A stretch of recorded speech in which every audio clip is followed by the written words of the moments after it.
Hello and welcome to another ORF digital session. The COVID-19 pandemic has made clear that global health crises are geopolitical events with far-reaching and long-lasting effects across the globe. Against the transformative impact that the pandemic has and will have in Asia, I invite Mr. Hideshi Tokuchi to discuss Japan's role in Asia in the coming few years. Hello, Mr. Tokuchi. Hello, Ms. Gayatri here.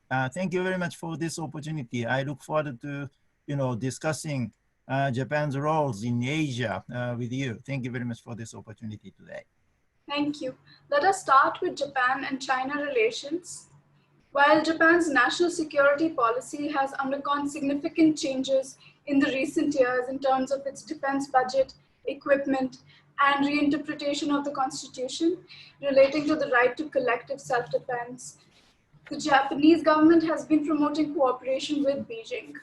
Before the COVID-19 pandemic changed the political schedule, since the spring of 2017, the governments frequently held top-level meetings and accomplished a substantial easing of tensions.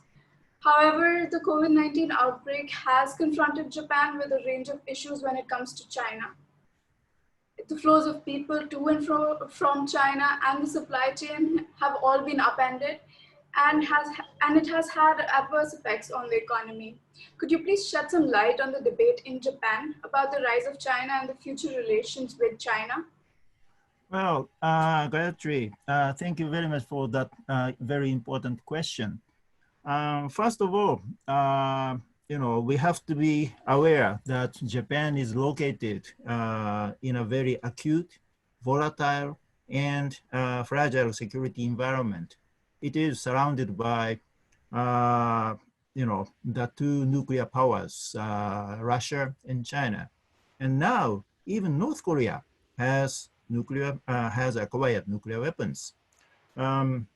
Japan can't accept a nuclear North Korea, but at the same time, nobody can pretend that North Korea doesn't have nuclear weapons. Actually, they have.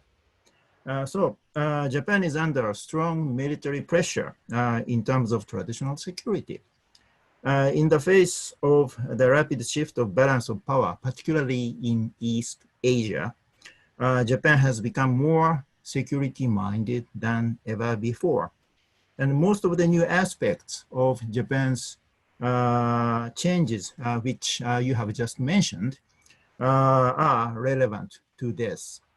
However, East Asia and the entire world are not just about such traditional security challenges, but also full of, this region and the entire world is full of untraditional security challenges, such as large-scale natural disasters and pandemics. Untraditional security challenges have to be dealt with untraditional methods, such as international cooperation, even with authoritarian states like China. China is the world's second largest economy and the largest economy in Asia. And China is Japan's largest trading partner. It is unrealistic for all of us to try to contain or even to decouple China, if I use a very trendy term. As often said, the largest economic structure with China in the Asia Pacific sits on the very small, not very small, but the relatively small security structure without China in this region, in the Asia Pacific region. And that is one of the challenges for the future of the Asia Pacific region. Now, it is unrealistic to contain China, as I have just said, but cooperation with China is also challenging.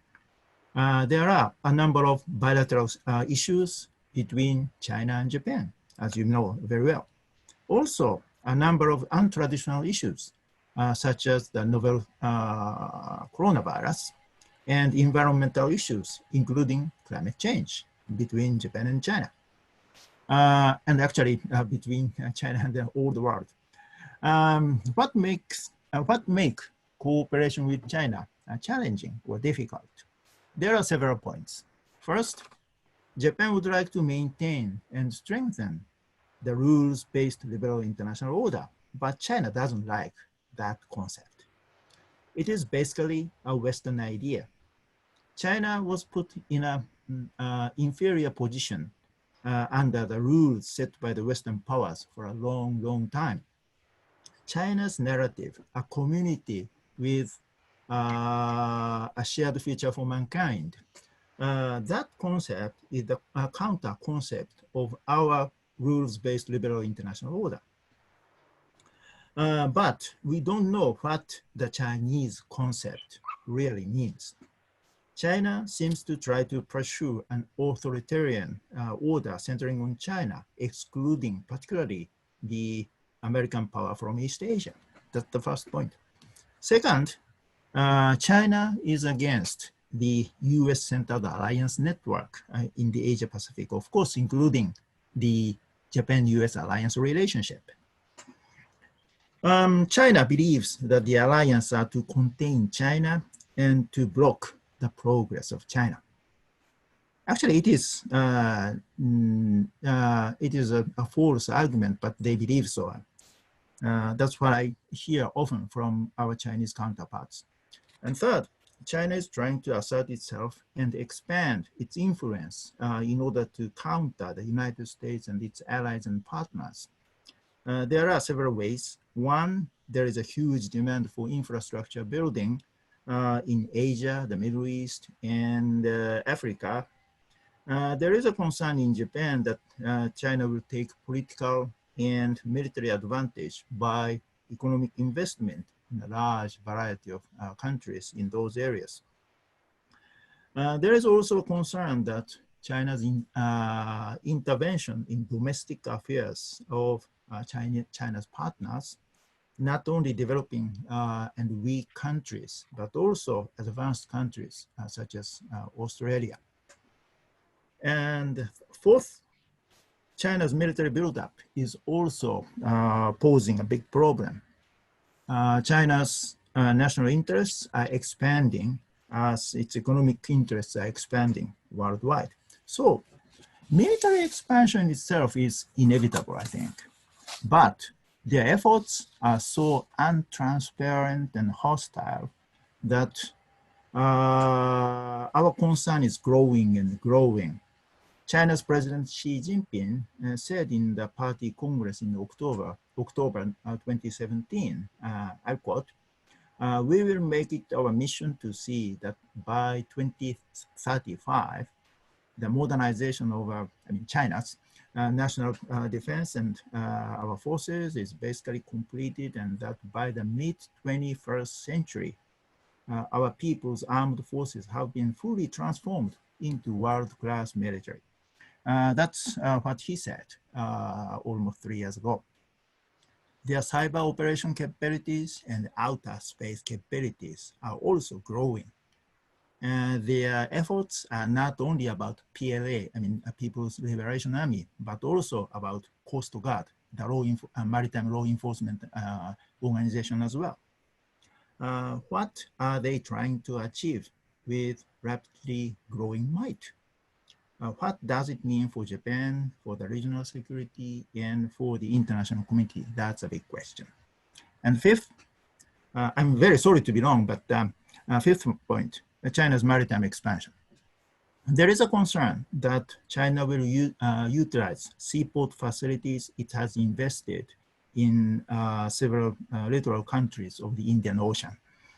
There is another concern that China will force us the fait accompli it is trying to establish in the South China Sea by large-scale land reclamation and building artificial islands.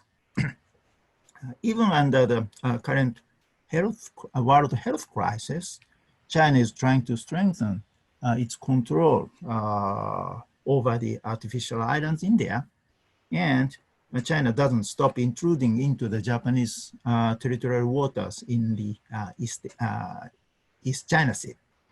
China has been against the international rules governing the sea, particularly the principle of freedom of navigation. As many seagoing officers say, the sea is one. Therefore, the rule to govern the sea must be one as well. Japan is a maritime nation, as clearly declared in Japan's National Security Strategy of 2013. Therefore, Japan will continue to press China together with the United States and other like-minded countries to comply with the established norms of international law, particularly at sea. Having said so, China's maritime expansion has provided a room for cooperation, even security cooperation, particularly counter-piracy operations in the Gulf of Aden and off the coast of Somalia for many years. The multinational naval operations over there, including the Japanese Naval Force, PLA Navy, the US forces, and of course, Indian Navy, is a success story so far. But we have to be careful even in counter-piracy operations over there, because China sometimes sends submarines and amphibious ships over there. Are they relevant to counter-piracy operations? Many people wonder about that. And sixth, Taiwan issue. Taiwan has strengthened its presence in the international community and become more energetic because of its successful efforts to contain the coronavirus. It's a showcase entity of World Health Security. However, China remains against Taiwan's membership in international organizations, including World Health Organization. Japan supports Taiwan's observer status in World Health Organization together with the United States. Japan's recently released diplomatic blue book calls Taiwan as a very important partner, as far as I know. China doesn't deny the possibility of use of force against Taiwan in order to annex it, although Japan has called for a peaceful settlement of the dispute for a long, long time. So that's my observation about the Japanese perception of China. I'm not sure whether I'm now representing the general feeling of the Japanese people. But that's my perception about Japan and about China. Thank you for that succinct analysis. Moving on to the next area of importance, what do you think the domestic perception in Japan about the Trump administration is? And we don't have too much time here, so we'll try and keep it a little short for the next 4 questions as well. Okay, all right. First of all, I'd like to quote a number of opinion polls conducted in Japan recently. According to an opinion poll conducted in February and March in Japan, majority of the Japanese people say that Trump's re-election would have negative impact on Japan. However, the same poll shows also that the majority of the respondents think that Japan's alliance should be maintained as it is, and around 20% think that the alliance relationship should be strengthened. And similar results can be seen in many other opinion polls conducted in Japan recently. I believe that these results show that the Japan-US Japan-US relationship is much more than the relationship between the leaders of the two countries. from the viewpoint of general public of Japan.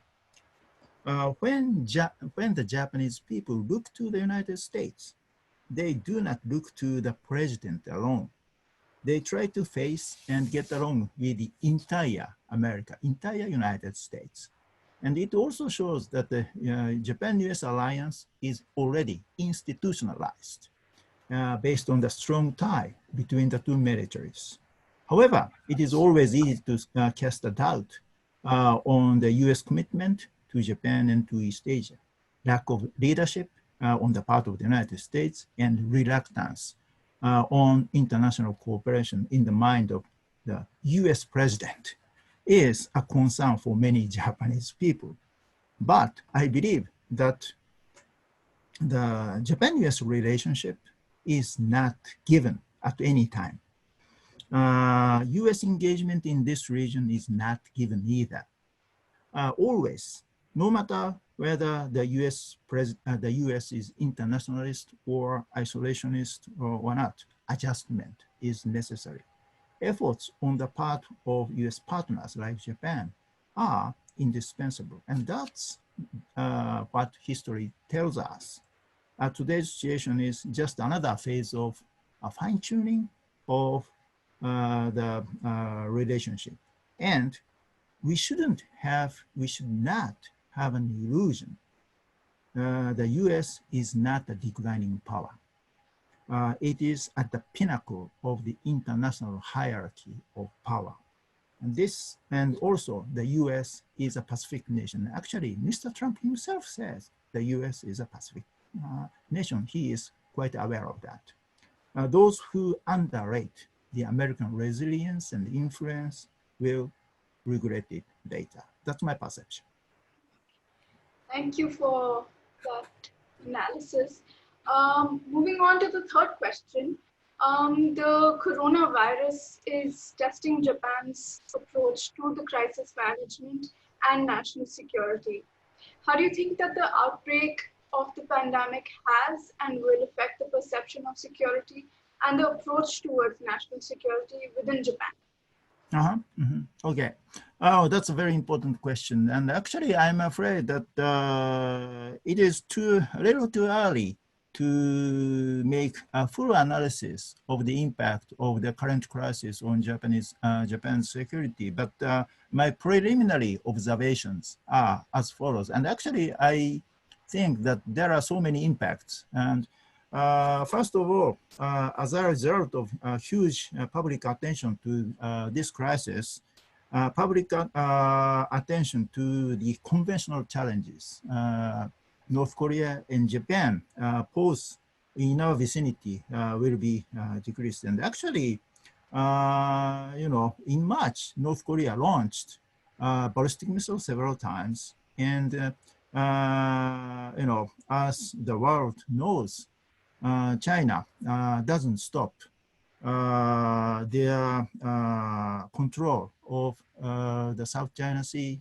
The Chinese are trying to strengthen their control of the South China Sea, and China Coast Guard ships are constantly intruding into the Japanese territorial waters around the Senkaku Islands in the East China Sea, usually twice a month. And almost every day since this January, they are entering the contiguous zone surrounding the Senkaku Islands.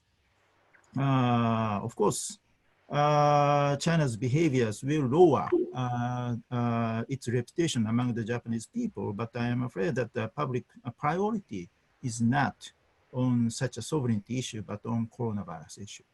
And second, I am afraid of the possibility that the virus outbreak will militate against the proficiency and readiness of the Japanese defense forces and also the US military because of the restrictions on the military exercises and education.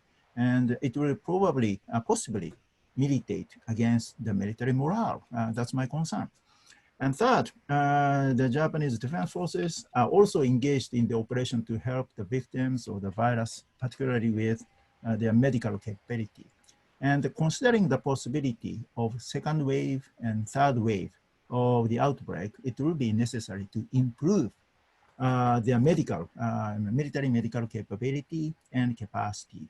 And moreover, the coronavirus emergency will have a serious impact on the Japan's fiscal condition because of the larger demand for medical activities and also economic stimulus and so on and so on. And at the same time, because of the slowdown of the economy, the tax revenue will decrease. So therefore, the fiscal condition will be worse. So it will affect the defense budget in next years and the many years to come. That's my concern as well. And actually, there are so many other concerns, but actually, I would like to raise two more points. One is cybersecurity. Today, more people are dependent on the cyberspace than ever because of teleworking and online education and online medicine, and etc., and etc. Therefore, cybersecurity will be increasingly important. And one final point, we have to think about the impact on international defense cooperation and exchanges. In the past several weeks, Japan's defense minister made telephone conversations with his foreign counterparts of 12 countries, of course, including India's defense minister, on May 8th. And the current crisis has offered opportunities for medical cooperation with foreign countries, and this can be viewed as a positive development. But because of the restrictions on travels and meetings and face-to-face contacts, opportunities for exchanges and cooperation have been restricted. And if this continues, it will affect mutual understanding and actual security cooperation. Right. Finally, I'll come to the last question here, since we already covered a lot of regional security and security issues already. I'll come to the last question. We just have 5 minutes left. Oh. So coming finally to India and Japan relations. In recent years, we see that the dimensions of India and Japan relations have transformed into a robust and mature partnership based on the convergence of their strategic, geopolitical, and security concerns regionally and beyond. As the American-led order in Asia arguably falters, instead of China rushing in to fill the post-COVID-19 vacuum, it is Asia's middle powers, especially Japan and India, that should endeavor to envision and shape a new order led by Asian regionalism. Could you shed some light on the ties between India and Japan and what the future of India-Japan relationship could and should look like? All right, that's my favorite question, actually. The special strategic global partnership between India and Japan is not an artificial concept. Actually, it is real. From a viewpoint of ordinary Japanese nationals, India is an important partner for Japan, and it is very, very attractive in many ways. India is the third largest economy in Asia. Its GDP is almost equivalent to that of the United Kingdom right now. Probably it already exceeded that of the United Kingdom. It's amazing, actually. And it is estimated that India will be the most populous nation in the world within the next decade. And it is also expected that India will continue to enjoy population bonus for the next 2 decades, as far as I know. So, as a country located in the eastern flank of China, Japan is very much interested in the geo-strategic partnership with India which is located in the southern flank of China. India has large clout in international politics, and for example, Prime Minister Modi's remarks on the Indian vision for a free and open Indo-Pacific at the Shangri-La Dialogue 2 years ago, I think, caught big attention, and it is still quoted many, many times. And India and Japan have built a common ground in achieving respective visions for a free and open Indo-Pacific. It's a great progress in countering China's regional influence and assertive activities, and bilateral partnership is a meaningful step forward to maintain and strengthen the rules-based liberal international order. And actually, I participated in a sub-cabinet level 2+2 meeting with India in my previous life as a government official. And now it is upgraded to cabinet level. Both countries already concluded agreements on information security and also on equipment cooperation and joint exercises, not only of the two naval forces, but also of the two coast guards are going on. And they are all positive developments. And in fact, both countries have achieved a lot in a very short period. Capitalizing on the great momentum, we should and we can expand the bilateral security tie. And I hope that both countries will be able to overcome the current pandemic crisis. And I look forward to further development of the security tie between the two countries. Thank you so much, Mr. Tokuchi. It was a very fruitful and important discussion that we had today. And I look forward to many more interactions that we have with each other in the future. Well, thank you, Gayatri.